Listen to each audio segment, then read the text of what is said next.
এই ভিডিওটা বেশ কয়েকদিন আগের। বেরিয়ে পড়েছি মেয়েকে স্কুলে আনতে যাওয়ার জন্য। টোটোতে উঠে পড়েছি, এখন সিগনালে এসে দাঁড়িয়ে পড়লাম।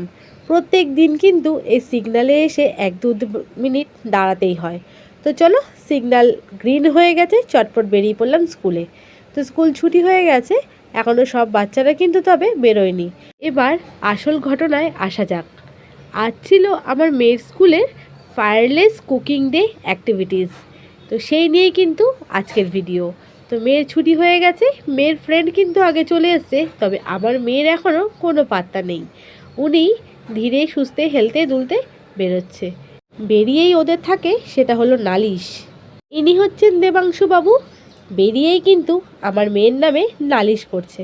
তো যাই হোক, যেহেতু দুষ্টুমি করেছে, মা হিসাবে তো আমাকে শুনতেই হবে। আর তবে আমার কিন্তু এই নালিশগুলো বেশ ভালোই লাগে। এই হচ্ছেন গিনি ম্যাডাম, তিনিও কিন্তু এখন নালিশ করবে।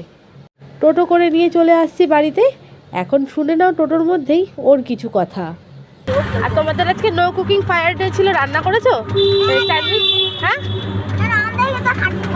তো কি হয়েছে, খাটনি করতে হলো পাগলি। এবার আসি আসল ব্যাপারে। ফায়ারলেস কুকিং অ্যাক্টিভিটিতে স্কুলে আজকে স্যান্ডউইচ বানাতে হয়েছিল। তো সেই জন্য ম্যাডামদের বলা লিস্ট অনুযায়ী বাড়ি থেকে সব কিছু আমি টিফিন বক্সে প্যাক করে দিয়ে দিয়েছিলাম। ব্রেড, শসা, পেঁয়াজ, সেদ্ধ আলু, বাটার, টমেটো কেচাপ আর মেয়োনিজ। তো স্কুলে বানিয়ে কিন্তু ও খেয়েছে, বন্ধুদের সঙ্গে শেয়ারও করেছে। বাকি দুটো ব্রেড কিন্তু বাঁচিয়ে নিয়ে এসেছে। বাঁচিয়ে নিয়ে আসার কারণ হলো স্কুল থেকে যে অ্যাক্টিভিটিস শিখে এসেছে সেটা এখন আমাকে ও তৈরি করে খাওয়াবে। তো দেখতেই পাচ্ছ, স্কুল থেকে এসে ব্যাগ রেখে হাত পা ধুয়েই কিন্তু আগে বসে পড়েছে স্যান্ডউইচ তৈরি করতে। তো মেয়ের হাতের খাওয়ার আজ প্রথমবার খাবো, সেটা কিন্তু আমার কাছে বিশাল ব্যাপার। ব্রেডগুলোকে আমি বাড়ি থেকে হালকা সেঁকে দিয়েছিলাম।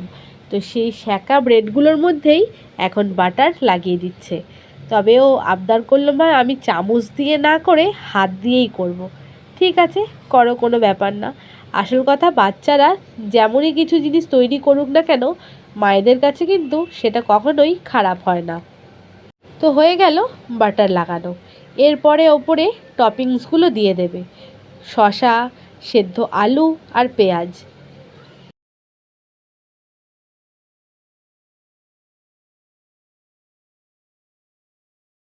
ছোট্ট ছোট্ট হাতে খাবার তৈরি করছে, এটাই কিন্তু দেখতে ভীষণ ভালো লাগছে।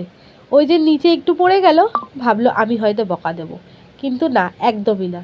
তো দেখো বন্ধুরা, কি সুন্দর স্যান্ডউইচটা ও তৈরি করছে। আচ্ছা, ঠিক আছে। ম্যাডাম এইভাবে শিখিয়েছে? না, নিজের মতোই দিয়েছে। নিজের মতো দিয়েছো? আচ্ছা, ঠিক আছে। এবার তোমাদেরকে একটা কথা বলি, বেশ কিছুদিন হলো আমি কিন্তু কোনো ভিডিওই তোমাদের সঙ্গে শেয়ার করতে পারছি না। আমার একটু ব্যক্তিগত কারণে কিছুদিন আমার মন মেজাজ একদমই একটু ভালো নেই। তো সেই জন্যই তোমাদের সাথে কিছু ভিডিওই শেয়ার করতে পারছি না। তো কিছুদিন গেলে আশা করছি সব কিছুই আগের মতো নর্মাল হয়ে যাবে, তোমাদের সঙ্গে আবার পুনরায় ভিডিও আমি শেয়ার করতে পারবো। যেহেতু অনেক দিন ভিডিও দেওয়া হয় না, তাই ছোট্ট একটা ভিডিও আজ তোমাদের মধ্যেই শেয়ার করছি। ভিডিও না দিলে কিন্তু চ্যানেলটারও রিচ ডাউন হয়ে যাবে, কিন্তু কিছু করার নেই। সব দিক দেখতে গিয়ে আমি আর পেরে উঠছি না, মাঝে মধ্যে এই মনটাকেও সামাল দিতে হচ্ছে। তো যাই হোক বন্ধুরা, অনেক দুঃখ কষ্টের কথা তোমাদেরকে বলে ফেললাম। তো এখন দেখো, স্যান্ডউইচটা প্রায় অর্ধেক তৈরি হয়ে গেছে। ওপর থেকে টমেটো কেচাপ দিয়ে দিল, আর এবার দিচ্ছে হচ্ছে মেয়োনিজ। মেয়োনিজটা খেতে কিন্তু আমার মেয়ে ভীষণ ভালোবাসে, তবে আমার খুব একটা ভালো লাগে না। কিন্তু যেহেতু মেয়ে বানাচ্ছে, খেতে কিন্তু আমাকে হবেই। ব্যাস, তাহলে হয়ে গেল। ও চেটেই যাচ্ছে। আর টমেটো কেচাপ খায় না মামা? আমি অল্প দেবো। না, অল্প। স্কুলে ম্যাডাম যেরকমভাবে শিখিয়ে দিয়েছিল, ঠিক সেই রকমভাবেই কিন্তু স্টেপ বাই স্টেপ স্যান্ডউইচটাকে তৈরি করলো। তো চলো, স্যান্ডউইচটার ফাইনাল লুকটা তোমাদেরকে একবার দেখিয়ে দিই। এই হচ্ছে আমার মেয়ের হাতে তৈরি করা স্যান্ডউইচ। কেমন হয়েছে দেখে বন্ধুরা অবশ্যই জানিও। তার মাঝে কিন্তু কেচাপ লাগানো আঙুলটা একটু চেটে নিল। তো বন্ধুরা, এবার এটাকে খাওয়ার পালা। তো চলো টেস্ট করে জানাই কেমন হলো। তো মহারানীর আবদার কিন্তু আজ আমি নিজের হাতেই তোমাকে খাইয়ে দেব। আর সত্যি কথা বলবো মন থেকে, বানিয়ে কিন্তু একটা কথাও বলছি না। সত্যি স্যান্ডউইচটা খেতে কিন্তু অসাধারণ হয়েছিল। তার ওপর আমার মেয়ের হাতে তৈরি করা প্রথম খাবার, সেটা তো ভালো হবারই কথা। তো চলো বন্ধুরা, আজকের ভিডিওটা কিন্তু এইখানেই শেষ করব। ছোট্ট এই ভিডিওটা তোমাদের কেমন লাগলো অবশ্যই জানিও। খুব জলদি আসছি তোমাদের সঙ্গে ডেইলি ব্লগের ভিডিও নিয়ে। ততক্ষণ এই স্যান্ডউইচটাকে খেয়ে নিই। আর সত্যিই আবারও বলছি, খেতে কিন্তু অপূর্ব হয়েছিল।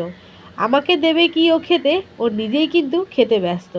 তো সব কিছু খাওয়ার শেষে কিন্তু ওর জন্য ছিল মন থেকে অনেক ভালোবাসা। তো দেখা হচ্ছে পরের ব্লগে।